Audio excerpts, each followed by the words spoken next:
बात महागठबंधन की करिए या फिर बीजेपी की या एनडीए की, दोनों के लिए अब ये सीमांचल का जो दायरा है वो बहुत ज़्यादा महत्वपूर्ण हो गया है और दोनों को लगता है कि समीकरण को साधने के लिहाज से सबसे सटीक और उपयुक्त जगह है पूर्णिया। लेकिन जैसे ही नीतीश कुमार ने 2022 के अगस्त के महीने में पलटी मारा, पूरा का पूरा समीकरण धराशायी हो गया। बीजेपी एक लौती सीट केवल अररिया की सीमांचल के क्षेत्र में उस पर उसका कब्जा है, अन्य सभी सीटें अब उसके हाथ से निकल गई हैं और जेडीयू और कांग्रेस ने अब सीमांचल की सीटों पर कब्जा जमा लिया है। ऐसे में बीच के जो सबसे बड़े यहाँ पर किंग मेकर बनेंगे वो ओवैसी होंगे। अब बात कर लेते हैं हम लोग पूर्णिया लोकसभा सीट की। यहाँ पर जो आबादी बताई जाती है वो है पूर्णिया लोकसभा सीट की 60% हिंदू, 40% मुसलमान, और इस आबादी में सबसे ज़्यादा जो वोट है वो दलित, पिछड़े और अति पिछड़ों का है। इसके अलावा मुसलमानों का जो वोट बैंक है, जैसा कि मैंने आपको बताया कि लगभग 40% है, और यादवों का वोट बैंक यहाँ पर लगभग 1.5 लाख है। तो इस सीट पर एमवाई समीकरण भी काम करना चाहिए, लेकिन ये दुर्भाग्य ही है कि पूर्णिया की लोकसभा सीट पर एमवाई समीकरण इतना मजबूत होते हुए भी आरजेडी कभी इस सीट पर चुनाव नहीं जीत पाई है। पप्पू यादव भी कहीं ना कहीं महागठबंधन की तरफ अपना रुझान दिखा रहे हैं। एक तो प्रेस कॉन्फ्रेंस में उन्होंने ये भी कहा था कि महागठबंधन को तय करनी चाहिए कि पप्पू यादव की भूमिका 2024 के लोकसभा चुनाव में क्या होगी। पप्पू यादव अपनी पार्टी का विलय कांग्रेस में करा ले तो फिर कांग्रेस उनके टिकट को लेकर बातचीत आरजेडी से करेगी, लेकिन सवाल यही है कि पप्पू यादव लड़ेंगे कहां से। मुझे लगता है कि पूर्णिया में पप्पू यादव का चुनाव लड़ना थोड़ा मुश्किल लग रहा है, क्योंकि संतोष कुशवाहा 2 टर्म के सांसद हैं तो वो तो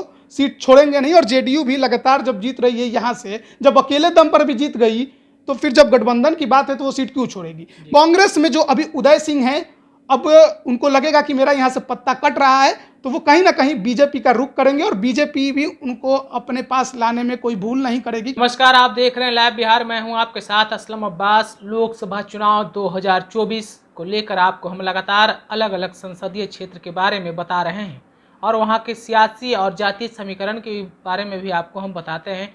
लेकिन आज आपको हम सीमांचल के पूर्णिया लेकर आपको चलेंगे और पूर्णिया के बारे में ही आपको बताएंगे कि वहाँ का इस बार सियासी हालत क्या है, सियासी समीकरण क्या है।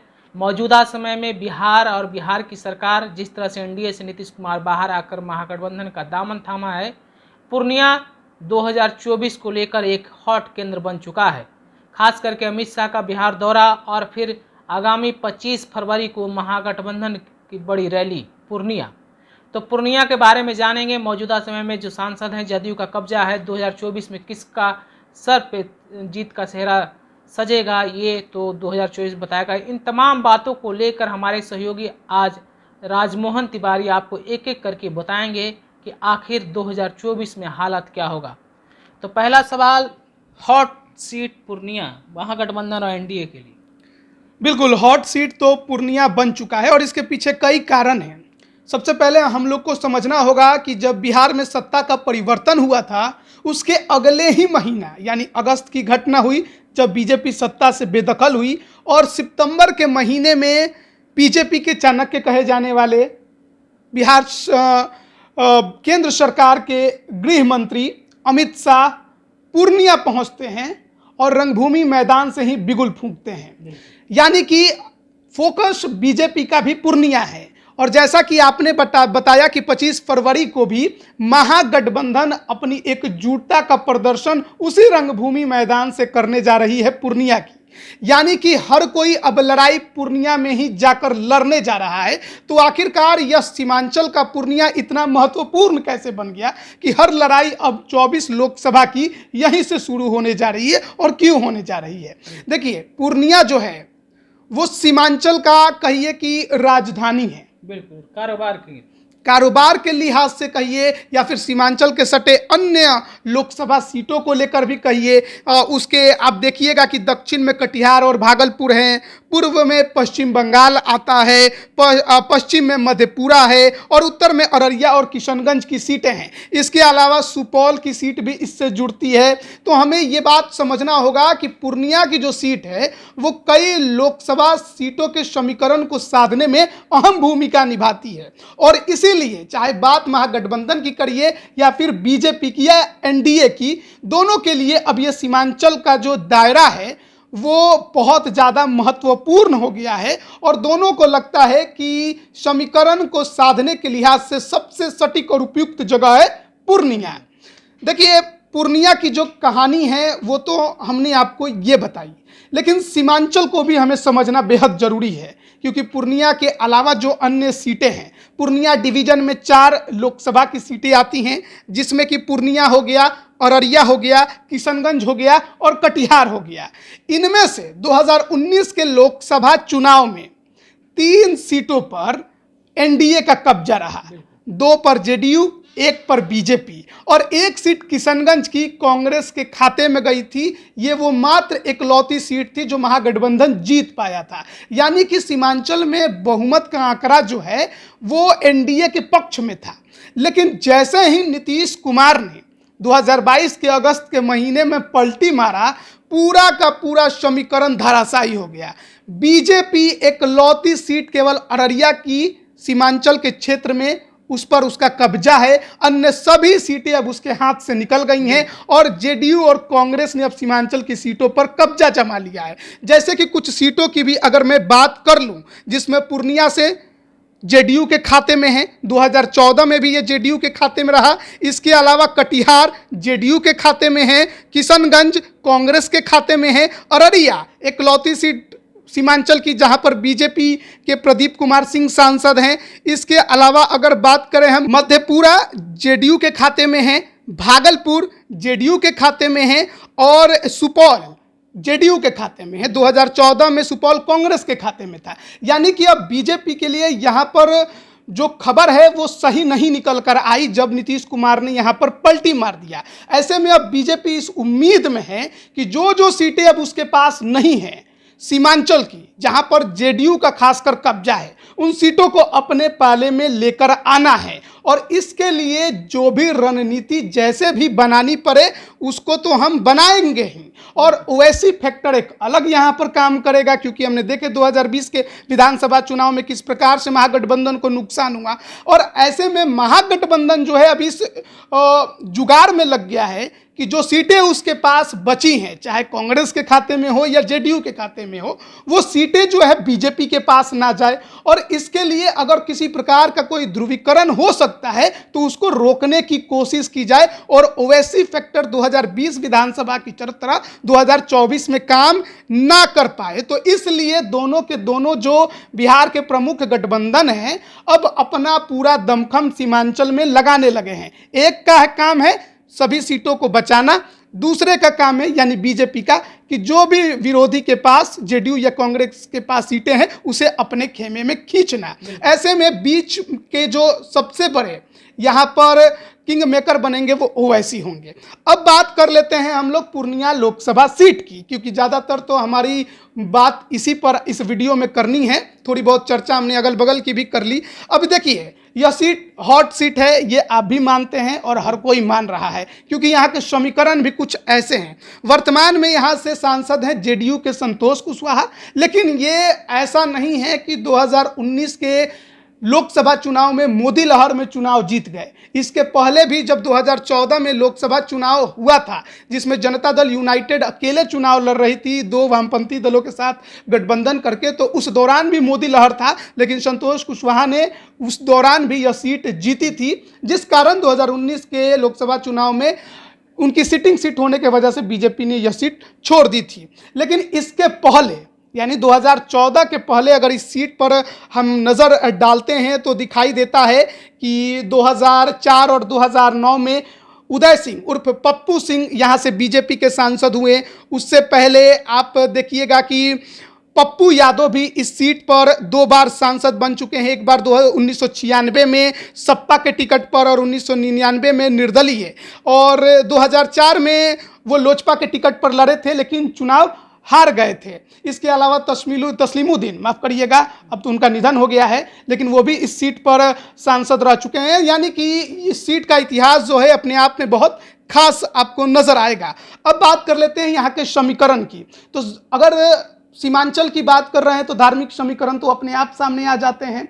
यहाँ पर जो आबादी बताई जाती है वो है पूर्णिया लोकसभा सीट की 60% हिंदू, 40% मुसलमान, और इस आबादी में सबसे ज़्यादा जो वोट है वो दलित, पिछड़े और अति पिछड़ों का है। इसके अलावा मुसलमानों का जो वोट बैंक है, जैसा कि मैंने आपको बताया कि लगभग 40% है, और यादवों का वोट बैंक यहाँ पर लगभग 1.5 लाख है। तो इस सीट पर एमवाई समीकरण भी काम करना चाहिए, लेकिन ये दुर्भाग्य ही है कि पूर्णिया की लोकसभा सीट पर एमवाई समीकरण इतना मजबूत होते हुए भी आरजेडी कभी इस सीट पर चुनाव नहीं जीत पाई है। कांग्रेस ने यहाँ पर जरूर जीत दर्ज की है कई दफ़ा, लेकिन पिछले कुछ चुनावों से उसको भी लगातार हार ही देखने को मिल रही है। अब बात कर लेते हैं कुछ लोकसभा सीटों के अंदर आने वाला विधानसभा सीट की, क्योंकि पूर्णिया लोकसभा में 6 विधानसभा सीटें आती हैं। एक कस्बा है जहां पर कांग्रेस के विधायक हैं, इस सीट पर मुस्लिम आबादी अधिक बताई जाती है। दूसरा बनमनखी है, सुरक्षित सीट है, और यहाँ से जो विधायक हैं वो कृष्ण कुमार ऋषि हैं जो कि बीजेपी के हैं। इस सीट पर यादव, मुस्लिम और दलित और पिछड़े का वोट बैंक ज़्यादा बताया जाता है। फिर आता है रुपौली पर बीमा भारती जेडीयू की विधायक हैं, अभी बहुत चर्चा में थी। लेसी सिंह के साथ इनका अपना अदायगी चलते रहता है। इस सीट पर ब्राह्मण राजपूत जो है इनका बोलबाला नजर आता है। फिर आप बात कर लीजिए धमदाहा की सीट, यहाँ पर लेसी सिंह अभी बिहार सरकार में मंत्री हैं, राजपूत समुदाय से आती हैं। इस सीट पर भी ब्राह्मण और राजपूत का अच्छा खासा वोट बैंक माना जाता है। फिर पूर्णिया की सीट आती है जहाँ पर विजय कुमार खेमका जो है वो बीजेपी के विधायक हैं, और इस सीट पर भी ब्राह्मण और राजपूतों का वर्चस्व बताया जाता है। फिर एक आखिरी सीट है कोढ़ा से भी बीजेपी के विधायक हैं कविता देवी हैं, और इस सीट पर मुस्लिम और दलित के साथ पिछड़ा और अति पिछड़ा का जो वर्चस्व है वो देखने को मिलता है। यानी कि देखा जाए तो कहीं ना कहीं महागठबंधन और एनडीए दोनों के पास विधानसभा के लिहाज से तो बराबर सीटें आपको नजर आएंगी, लेकिन समीकरण वोट बैंक का जो है वो कहीं ना कहीं महागठबंधन के पक्ष में ज़्यादा नजर आता है। और हम देख भी रहे हैं कि संतोष कुशवाहा 2 बार से लगातार यहाँ पर सांसद भी रहे। 2019 का लोकसभा चुनाव कांग्रेस के टिकट पर लड़ने वाले उदय सिंह से वो हार गए थे। क्यों हार गए थे? क्योंकि एनडीए के जो सीट बंटवारे में यह सीट चली गई थी संतोष कुशवाहा को। उदय सिंह पहले से बीजेपी के यहाँ पर उम्मीदवार हुआ करते थे, लेकिन देखा कि ये तो सीट दूसरे खाते में चली गई तो चुनाव तो लड़ नहीं पाएंगे। और उदय सिंह बहुत पैसे वाले हैं, इस सीट से 2 बार की सांसद रहीं, माधुरी सिंह के बेटे हैं। ऐसे में ये खुद भी 2 बार सांसद रहे तो उनको लगा कि कहीं से ना कहीं से तो लड़ना पड़ेगा, तो महागठबंधन के टिकट के में शामिल हो गए कांग्रेस के दल में। और उस दौरान 2019 में उन्होंने चुनाव लड़ा था, लेकिन बहुत बड़े मार्जिन से, लगभग 2.5-3 लाख के आसपास मार्जिन से वो चुनाव उस दौरान हार गए थे। हालांकि 2014 में भी बीजेपी के टिकट पर वो लगभग 1,16,000 वोटों से चुनाव संतोष कुशवाहा से हारे थे। अभी भी उदय सिंह जो हैं वो कांग्रेस में ही बने हुए हैं, लेकिन अब समीकरण बहुत कुछ बदल गया है। यानी कि कांग्रेस के साथ अब जेडीयू भी आ गई है। ऐसे में सिटिंग सीट यह जेडीयू की है, तो आप मान सकते हैं कि एक बार फिर संतोष कुशवाहा जो हैं वो तीसरे टर्म के लिए यहाँ पर जेडीयू के टिकट पर मैदान में आपको नजर आएंगे। ऐसे में अब उदय सिंह के सामने क्या बच रहा है? अब वो तो सोच रहे होंगे कि कांग्रेस से थे, अभी तक उम्मीद लगाए थे कि 24 लड़ेंगे, लेकिन अब जेडीयू आ गई है तो शायद उनके लिए समस्या खड़ी हो गई है। लेकिन हो सकता है कि वो अपने पुराने घर बीजेपी में शामिल हो जाएं और वहां से उनको टिकट मिल जाए, क्योंकि बीजेपी के पास भी पूर्णिया की सीट पर कहाँ कोई उम्मीदवार अभी नजर आ रहा है। तो ऐसे में उदय सिंह पहले भी सांसद रहे हैं बीजेपी से, तो उनके लिए एक है कि वो कहीं किसी घर में जा सकते हैं। लेकिन इसी सीट पर बात पप्पू यादव की भी होती है। पप्पू यादव भी कहीं ना कहीं महागठबंधन की तरफ अपना रुझान दिखा रहे हैं। एक तो प्रेस कॉन्फ्रेंस में उन्होंने ये भी कहा था कि महागठबंधन को तय करनी चाहिए कि पप्पू यादव की भूमिका 2024 के लोकसभा चुनाव में क्या होगी। तो इससे पता चलता है कि पप्पू यादव लोकसभा चुनाव लड़ने की तैयारी में है। 2019 में उन्होंने मधेपुरा से चुनाव लड़ा था, लगभग 97-98 हज़ार वोट उनको मिला था। अपनी पार्टी जन अधिकार पार्टी से लड़ा था, तीसरे नंबर पर चले गए थे।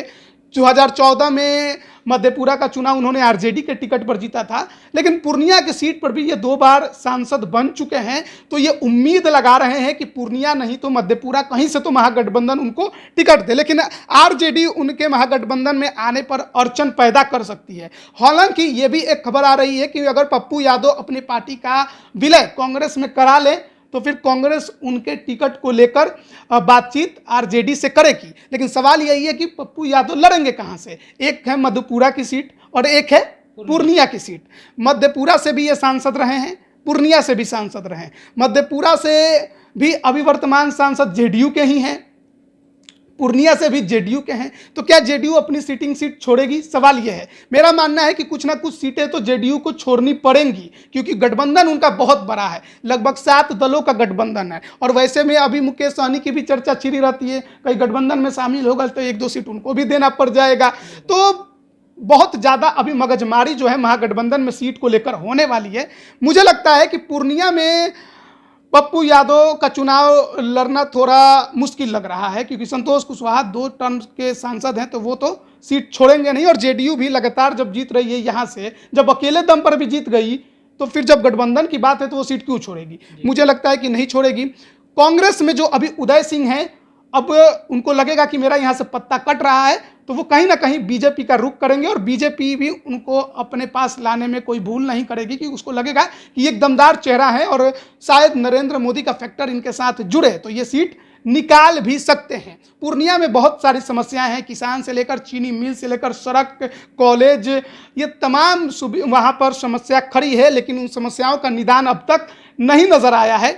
अब देखना होगा कि बीजेपी की तरफ से उम्मीदवार आखिर कौन होता है। कि आखिरी चरण में जिस प्रकार से 2019 के लोकसभा चुनाव के दौरान उदय सिंह ने बीजेपी का साथ छोड़कर कांग्रेस का दामन थामा और टिकट ले लिया, क्या उसी रास्ते कदम पर चलते हुए वो बीजेपी में फिर से शामिल होकर बीजेपी का टिकट ले पाएंगे, या फिर बीजेपी किसी और नए चेहरे को यहाँ पर उभार सकती है? बीजेपी का भी रिकॉर्ड हम जानते हैं, नए चेहरों को भी आगे करने में वो पीछे नहीं हटती है। दूसरी तरफ संतोष कुशवाहा का तो चर्चा है ही, पप्पू यादव का भी चर्चा है। देखना होगा कि इस बार का जो 24 का लड़ाई है, उस लड़ाई में क्या महागठबंधन से संतोष कुशवाहा ही उम्मीदवार होते हैं जेडीयू के सिंबल पर, और क्या वो अपना सीट बचा पाते हैं, या फिर बीजेपी उदय सिंह के साथ मिलकर कुछ खेल कर पाती है, फिर या कोई और नया चेहरा यहाँ पर देखने को मिल सकता है। बिल्कुल। तो 2024 में पूर्णिया कौन जीत का सेहरा पहन पाएगा, किसके सर पे जीत का सेहरा बांधा जाएगा, ये तो वक्त बताएगा। लेकिन आपने विधानसभा वार के साथ सभी समीकरणों को सुना है और समझा है। आप दूसरे लोकसभा के क्षेत्र के बारे में भी आपको हम जानकारी देंगे। तब तक के लिए बने रहिए। धन्यवाद।